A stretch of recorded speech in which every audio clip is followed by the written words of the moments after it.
Bismillahirrahmanirrahim. Assalamualaikum warahmatullahi wabarakatuh. Perkenalkan, saya Bidan Ita dari Rumah Bersalin Cuma-Cuma Sinergi Foundation. Persalinan normal adalah suatu harapan dari setiap pasangan. Banyak ketika menjelang persalinan, harapan yang utamanya itu persalinan normal. Apa yang ibu rasakan ketika ibu akan menghadapi persalinan? Khawatir, cemas, bahagia, atau rasa takut? Kebanyakan dari tiap orang ibu-ibu, apalagi ibu-ibu muda yang belum pernah sama sekali mengalami persalinan, rasa khawatirnya itu lebih besar daripada rasa bahagianya. Justru yang saya ingin sampaikan, ketika menjelang persalinan itu, rasa bahagianya itu harus lebih besar daripada rasa khawatirnya. Kenapa? Ketika kita bahagia, itu akan muncul namanya hormon endorfin. Hormon endorfin itu hormon ketenangan, hormon kebahagiaan. Ketika ibu bersalin, rasa bahagia itu lebih tinggi, maka hormon endorfin akan naik. Maka hormon oksitosin, yaitu hormon untuk merangsang kontraksi, akan naik.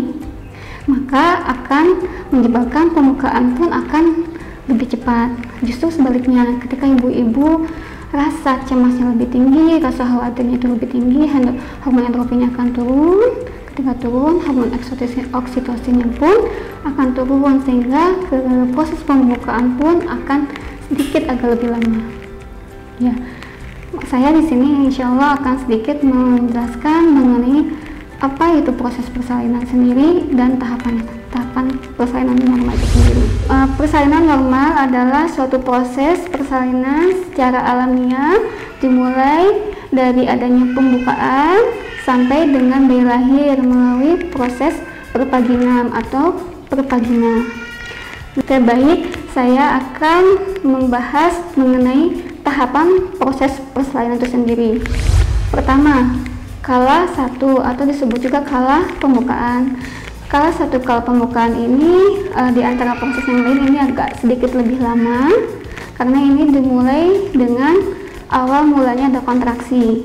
Nah, dari kontraksi itu menyebabkan dinding uterusnya itu berkontraksi, mengecil, menekan kepala bayi sehingga menimbulnya pembukaan. Nah, untuk kala 1 pun itu sendiri dibagi ke dalam 2 bagian. Yang pertama fase laten, yang kedua yaitu fase aktif. Kalau fase laten itu proses pembukaan 1 sampai dengan 3. Kalau ini belum bisa diprediksi berapa waktu lama ibu bisa melahirkan, karena pada fase ini kontraksinya itu belum begitu kuat. Biasanya rata-rata di 5 menit sekali, antara durasi 20 detik sampai kurang dari 35 detik atau 45 detik. Kadang pada saat ini kontraksinya menurun karena pada fase ini belum menetap kontraksinya menguat gitu. Jadi ibu-ibu nggak usah khawatir misalnya kalau kok saya lama sih pembukaan 1-nya, pembukaan 2-3-nya, nggak apa-apa. Yang penting belum ada keluhan pecah kedubar ataupun perdarahan banyak, dan selagi detak jantungnya masih stabil, itu kondisi aman, nggak perlu khawatir. Oke, selanjutnya adalah fase aktif. Fase aktif merupakan bagian dari kala 1, dimulai dari pembukaan 4 sampai dengan 10. Nah, di sini kontraksinya bertambah dari yang sebelumnya. Yang sebelumnya ini 5 menit sekali, ketika fase aktif ini menyampai 2 sampai 3 menit sekali.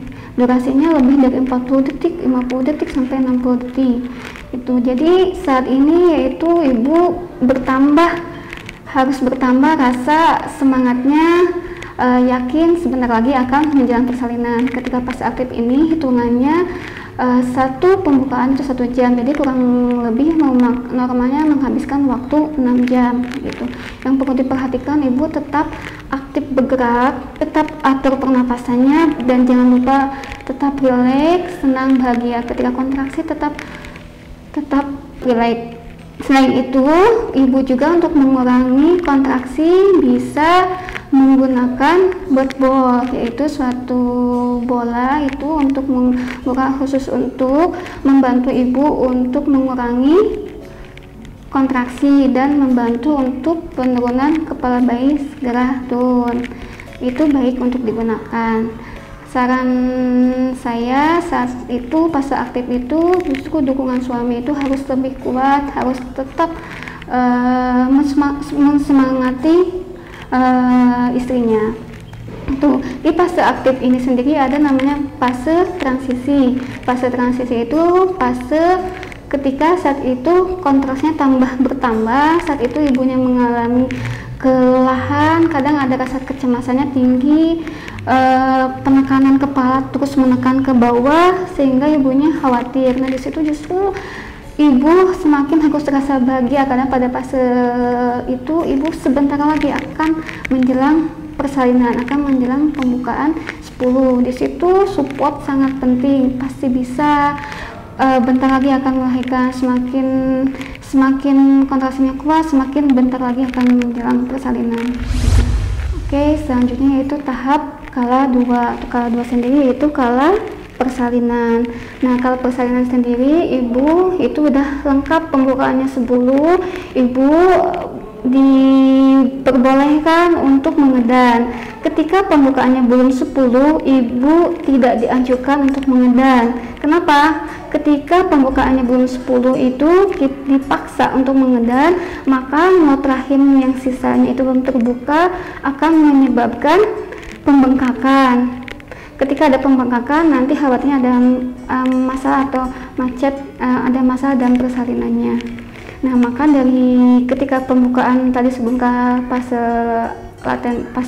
kala 1 itu ibu maksimalkan makan untuk makan minum, kumpulkan tenaga. Ketika kala 2 ini ibu saatnya mengeluarkan tenaganya kayak gitu. Untuk kala 2 ini ibu ikuti petunjuk dari dokter atau bidannya untuk cara mengedan kayak gitu, karena cara mengedan ini bisa menentukan ketika menentukan keberhasilan dan akan menentukan sedikit robekan dalam perineum gitu. Ketika pembukaannya masih pembukaan 10 tapi kepalanya masih tinggi, itu biasanya bidan atau dokter mengajukan ibu posisinya miring ke kiri dulu agar kepala bayi penurunannya lebih cepat dan peredaran darahnya pun akan lancar kayak gitu. Kala 2 sendiri itu waktunya itu ibu berjuang lebih pada puncaknya pada saat itu gitu. Sekarang tahap ketiga ini yaitu proses pengeluaran plasenta. Jadi ketika tadi bayinya sudah lahir, selanjutnya plasentanya yang akan dilahirkan. Ini kurang lebih memakan waktu 5-30 menit. Di sini biasanya si ibu-ibu udah mulai bahagia, senang bayinya setelah lahir. Nah, yang paling penting di sini itu tempelkan bayi sesegera mungkin ke dada ibunya, yaitu inisiasi menyusui diri. Jadi untuk merangsang kontraksi itu muncul, untuk mencegah perdarahan dan merangsang juga keberhasilan ASI eksklusif gitu. Selanjutnya yang terakhir yaitu kala 4. Nah, untuk kala 4 ini yaitu proses observasi ibu dan bayi selama 2 jam. Itu diperhatikan ibu, tensi darahnya, nadinya, perdarahan, kontraksi rahimnya, begitu. Jadi cukup begitu untuk proses persalinannya. Cukup sekian dari saya untuk proses persalinan dan tahapan persalinannya. Semoga bermanfaat. Kuncinya ketika proses persalinan itu yang paling penting kita itu mempersiapkan diri, fisik, ilmu apa sih itu tahapan persalinan sendiri. Tugas kita hanya mempersiapkan ketika berujung pada proses nanti, akhirnya proses itu lahir normal ataupun sesar gitu, yaitu pilihan insya Allah itu yang terbaik kayak gitu. Jadi jangan lupa ibu-ibu ketika menghadapi persalinan, kuncinya tadi saya sampaikan di awal, harus bahagia. Kenapa bahagia? Karena ibu akan bertemu dengan sosok bayi yang selama ini kita tunggu-tunggu. Karena dengan kita bahagia itu akan merangsang tadi endorfin lebih tinggi, hormon oksitosin akan tinggi, maka proses persalinan pun akan lancar dan nyaman. Sekian, terima kasih. Assalamualaikum warahmatullahi wabarakatuh.